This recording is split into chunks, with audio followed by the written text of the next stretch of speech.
Good morning, everyone. I know it has been a busy week with a lot of announcements and a lot of information. What I'm going to speak about today is really more of a few case studies of some unique ways that we've been able to leverage VMware Cloud on AWS to help resolve some situations that we flat out could not have done in the data center at the time. So there won't be a whole lot of slide content. It's going to be a little bit more conversational. If you do have some questions, I will be off to the side afterwards. With that, a little bit about Presidio. So we work mostly in four main categories here: modernization, redefining workloads. That's been a significant theme the last few years. And I cannot, for some reason, get rid of the timing on that slide. Transformation, and then as with everything that we do, we work to secure everything that we do. So securing those workloads, it doesn't matter what we do for your environment. If we don't secure that, it's going to be a problem. So as far as our relationships, we are a principal partner with VMware. We hold 7 of the master services competencies at the time. That was all that's available. New ones have come out, and we will have those soon, almost complete in those. We were one of 2 launch partners for VMware Cloud on AWS. So when it was announced in 2016, we joined an advisory board about 2 weeks after the announcement. When it was early access in 2017, we were one of the 2 partners who were part of the early access. So we kind of joke that we've got 5 years of experience on a 4-year-old product. But we've done a lot with this, and I'm actually going to move on through here. How many people are familiar with VMware Cloud on AWS? Good. For anyone who isn't, I'll give you a really quick view here. So you've got what you do in your data center today, and then we have the AWS global infrastructure. With VMware Cloud on AWS, we're going to build a VMware environment that will look like what you have on-prem, but live inside of AWS. So the advantage there is that it gets to connect into your on-prem environment, making it very easy to now share workloads and move workloads between the two. But another big advantage is the fact that it is actually connected into all of the AWS ecosystem, which is vast. So there's a lot that you can leverage there as you are connected now directly to that. So you get the best of both worlds. You're connected fully into your VMware environment, but you also get to begin to connect directly into those cloud environments as well. But today's topic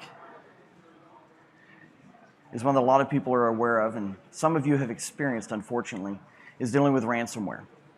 So it's not, like I said, I don't know why these are advancing. It's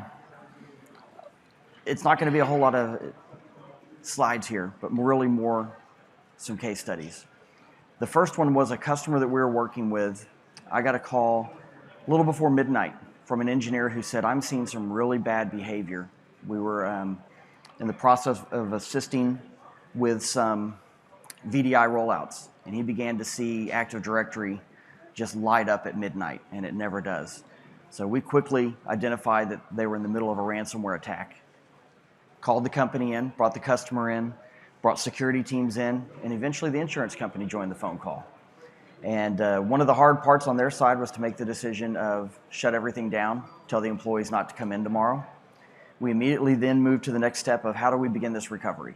All right, we're going to take some of these lab servers, some of the dev test environment, we're going to rebuild that, we're going to clean that, certify that, put scanners in there, and then begin bringing workloads in. At which point the insurance company chimed in and said, no. Until we finish our forensics, you can't have any of the environment back. And that was the first time I got caught off guard by what insurance means in a ransomware attack. You know, their goal is to make sure that they can help prevent this from happening to the next customer and the customer after that. So you're down, they're going to work with you, but at the same time, they've got to make sure they do complete forensics. So they weren't going to get the environment back for a couple of days. And so the customer looked at us and said, what can we do? And I immediately raised my hand and said, we're building your VMware VDI environment right now in VMware Cloud on AWS.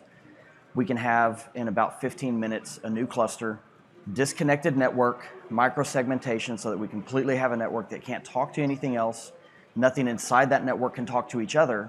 And the only rule we opened was to allow the scanning device to talk to the other things on the network. Nothing could talk to the scanning device. Nothing could talk to each other.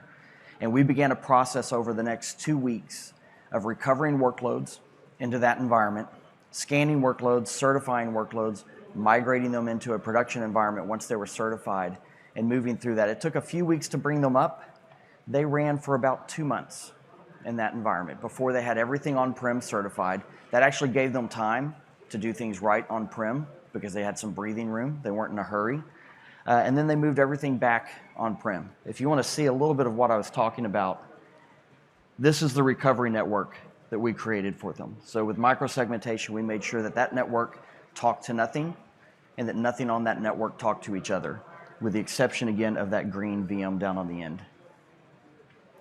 The second case study was a little bit different. They called us, or one of our engineers actually called me in a bit of a panic. He was trying to help this customer get back online. That timing.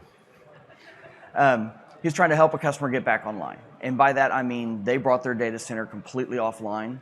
We were pulling equipment out of our lab to go set up in one of their conference rooms and just get a modem connection into their office so that we could begin to get something that they could at least join a Wi-Fi network and begin doing some work again. But they were completely down. This was a particularly nasty attack too. It had deleted all backup drives, all backup tapes that were currently loaded in the drives, reset passwords on all storage arrays so they can no longer be connected to. It was pretty bad. So this customer was not already in the cloud. And this was another, these all happen to be midnight calls on Sundays usually. So it was another midnight call, and I told him, well, let's get on the line first thing in the morning with your team. We're going to work out the design needed, and by noon we had their VMware Cloud on AWS environment up and running with HCX installed. I'm sorry, we did not leverage HCX. With them, we were actually recovering from backups. So their backups were in the cloud, fortunately, so we're able to start recovering their workloads. And we had, it took us about a week, I think, to bring their workloads back online. The difference in their scenario, and the silver lining that you don't see on the screen anymore, is the fact that they were 6 months out from a data center lease expiring, and they were in the process of quoting. They had 2 or 3 quotes they're already looking through to replace and refresh their hardware. They're about 5 years in on their hardware, ready for a refresh. And they called us up about 2 or 3 weeks into this and said, we're canceling those projects. We're going to let our lease expire, and we're going to sign a 3-year subscription for VMware Cloud. They never went back on-prem. They liked the performance, they liked the ease of use, and so what became a short-term fix for them became a long-term infrastructure change for them. And so that was actually worked out pretty well in their advantage. One third one, I don't put slides up here for that one as much. It was a city, a municipality that called us because a protest had been planned the next Friday. They called me on a Friday afternoon, had been planned for their police department. In this particular city, it was a smaller town, and their only data center was in the police department for the entire city. Their disaster recovery data center outside of town had been shut down 2 weeks before, and a new environment was being built on the other side of town that wouldn't be up for another 6 weeks. So they were worried that even if they lost power or just physical access to the building, their entire city would shut down. So again, we raised our hand and said, I know where I can get you infrastructure in just about 2 hours. So we stood up VMware Cloud on AWS. This is the case where we actually did use HCX. How many people have used HCX, either on-prem or for the cloud? There's a feature that's not talked about a whole lot. It's not nearly as robust as other options, alternatives, but there's the protect feature of VMware of HCX. So instead of migrating a workload, you can right-click and protect a workload. That creates a copy, keeps it in sync, but does not cut over to it until you actually log in and tell it to fail over. So we leveraged that. They had about 50 to 60 VMs that were critical. We had VMC stood up Monday morning. We had HCX stood up that afternoon. By Wednesday morning, all but a few SQL databases were protected, and by Friday morning, the SQL databases were in sync. So fortunately, there were no issues at all. They ended up, exactly what they wanted. It became, a non-event. Everything was good, but this protection, it reminded them they should have planned better. They should not have shut down the old 6 weeks before the new was ready. So they ran this for probably about 2 months where they kept everything in protection mode, just in case. Once we helped them get their, complete building out their DR environment, they did choose to move into the DR environment because they'd already purchased it. But their comment that their CTO made back to me was, if we had not already purchased 2 weeks before this happened all of the hardware, we would have just stayed in the cloud. Because it said once we put a few workloads up there and we saw how easy it was, we really wish that we had not just made a long-term commitment for DR to be in a physical location. So that, yes, thank you. So those are 3 of the case studies where we've been able to use really the point I was highlighting here with the ransomware conversation was that there are many times when you need hardware. If you tried ordering hardware in the last 12 to 18 months, you know what I'm talking about. Normal cases, we would be in 2 to 6 weeks, depending on what you're looking for.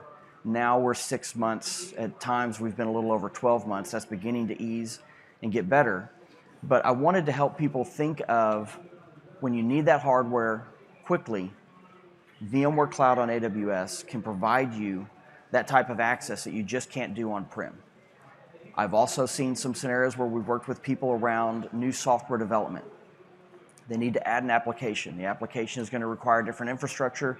The additional infrastructure is going to take several weeks to show up. And now your developers are ready to write, but they have no hardware. They don't have the capacity yet to begin writing. Write the code in VMC. When the on-prem infrastructure is ready, migrate back to on-prem, power off the VMC. It can be a stopgap while you're waiting for hardware to show up. It can be a place to expand when you run out of space internally, or when something does, forbid, go bump in the middle of the night. It can be that completely new data center you can spin up in about 2 hours, where you can begin to recover workloads, protect workloads, and do a lot of things inside of VMC that you just simply could not do in the time frame. Remember those first slides. It is exactly what you're used to on-prem, and that is a huge advantage, because when you're trying to recover, when you're trying to run fast to get something back online, you don't want to have to learn something new while you're trying to move fast. So this is your ability to make a quick move. It may not be the long-term move. You may be doing something else long-term, but this can get you, we've used this to get customers out of data centers in 90 days. I don't know why. Some people seem that they don't look at their renewal contracts until 90 days before they're done, because we get a lot of those phone calls. I've got a data center renewal up in 90 days. I don't want to sign a new 10-year lease, and terms for a 2-year lease are horrible. What can I do? These are the type of conversations that we have every day.